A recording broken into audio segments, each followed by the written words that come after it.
Lord. దేవునికి మహిమ కలుగును గాక.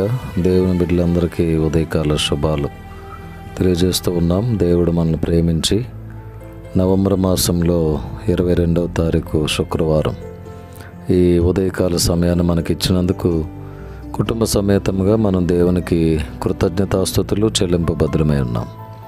ప్రియులారా, దేవుడు ఈరోజు మనకిస్తున్న వాగ్దానం జెఫన్యా గ్రంథం 3వ అధ్యాయం 20వ వచనం. జెఫన్యా గ్రంథము 3వ అధ్యాయము 20వ వచనం. భూమి మీదనున్న జనులందరి దృష్టికి నేను మీకు ఖ్యాతిని మంచి పేరును తెప్పింతును. ఇదే యెహోవా వాక్కు. చక్కటి వాగ్దానం కదండి. భూమి మీద చాలామంది, చాలా రకాలైన జాతుల వారు, చాలా రకాలైన ప్రజలు, అనేక కులాలు, అనేక మతాలు, అనేక మంది ప్రజలను మనం చూస్తున్నాం.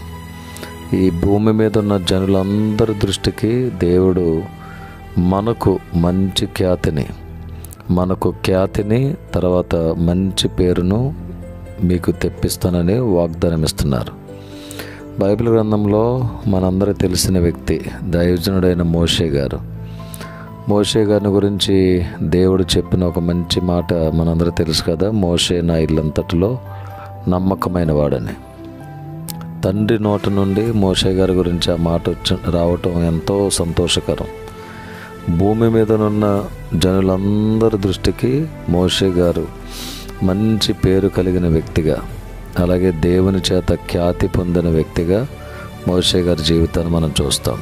నిజమే ప్రియులారా, ఈ భూమి మీద మనకి ఎన్ని లక్షలు ఉన్నాయి, ఎన్ని కోట్లు ఉన్నాయి, ఎన్ని బిల్డింగులు ఉన్నాయి, ఎంత చదువు ఉంది, ఎంత అందంగా ఉన్నామనేది కాదు, కానీ మంచి పేరు మనం కలిగి ఉన్నామా లేదనేది ప్రజలు మనల్ని గమనిస్తున్నారు. కనుక ఈ భూమి మీద జనులందరి దృష్టికి దేవుడు మనకు ఖ్యాతిని మంచి పేరునిస్తానని వాగ్దానం ఇస్తున్నారు. కనుక ఈ వాగ్దానం ఎత్తిపట్టి మనమందరం ప్రార్థన చేద్దాం. ఈ భూమి మీద మనకు కావాల్సింది అదే, మంచి పేరు. ప్రసంగి గ్రంథంలో 7వ అధ్యాయంలో సుగంధ తైలము కంటే మంచి పేరు మేలు అన్నాడు.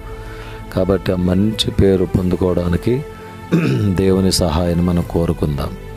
మంచి ఖ్యాతిని, మంచి పేరును దేవుని ద్వారా మనం సంపాదించుకోవడానికి దేవుని సహాయాన్ని కోరుదాం. దేవుడు అలాంటి భాగ్యము, ధన్యత మనందరికీ దయచేయునుగాక. ఆమేన్. మా ప్రేమగల తండ్రి, పరిశుద్ధుడ వందనాలు. ఈ నూతన దినాన్ని బట్టి మీకు వేల కొలది వందనాలు, శతకోటి స్తోత్రములు. ఈ దినమంతా మీ కాపుదలు మాకు దయచేయండి. మేము చేయు ప్రతి పనిని, ప్రయాణమును దీవించండి. అందరికి ఆరోగ్యమును దయచేయండి. ఈ ఉదయకాలపు శుభములు, దీవెనలతో మమ్మల్ని నింపండి. యెరూషలేమునకు క్షేమమును దయచేయండి. ఈ దినము నీ బిడ్డలు జన్మదిన వేడుక జరుపుకుంటున్న వారికి, వెడ్డింగ్ యానివర్సరీలో జరుపుకుంటున్న వారికి ప్రత్యేకమైన శుభములు, దీవెనలు సమృద్ధిగా దయచేయండి. ఈ దినం చేసే ప్రతి పనిలోనూ, ప్రయాణంలోనూ, రెక్కల కష్టంలో, చదువుల్లో, ఉద్యోగాల్లో అందరికీ మీరు తోడుగా ఉండండి. అగ్ని జ్వాల మీ నేత్రములు మా మీద, మా బిడ్డల మీద, మా కుటుంబాల మీద నిలిచియుండునుగాక. అందరికీ క్షేమము కలుగునుగాక. యేసయ్య నామములో ప్రార్థించి వేడుకొని పొంది ఉన్నాము తండ్రి. ఆమేన్. తండ్రి, కుమారుడు, పరిశుద్ధాత్మ త్రియేక దేవుని దీవెనలు సదాకాలం మనందరికీ తోడై ఉండునుగాక. ఆమేన్. May God bless you all. May God bless our India.